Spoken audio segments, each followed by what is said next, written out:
Hey, what's up guys? I want to give you a quick review on this Lean Instant Photo Printer. So a bunch of people, I've already showed you how to set it up and everything. So I'm going to tell you my side of it and why we got it. So we actually got it because we were doing Santa Claus pictures with the local business, and we needed something that was really easy to just quickly take a picture, print it, give to the people that got their pictures taken, right, and let them go be on their way. So we got this, and I'm gonna say it's been crazy good. I'm super happy with it. Take the picture, hit print, and it's pretty much ready to go. I'll say on the first night, we charged for pictures, and it made its money, or we made our money back on it like super quick. I think it would also be really good if you want to take it to like weddings. You don't have to charge for pictures, but take it to weddings just for memory's sake or things like that.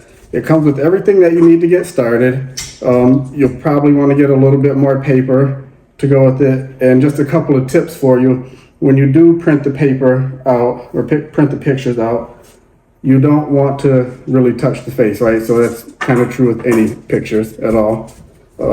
Here, just kind of up close, you can see the quality of the print itself. Like, it's super good. It's set up like really quickly, and make sure your phone is updated, your software is updated, make sure the printer software is updated, and the actual app itself is updated. Besides that, it's set up really quickly and super portable, and I definitely love this thing and I would buy it again. Highly recommend it.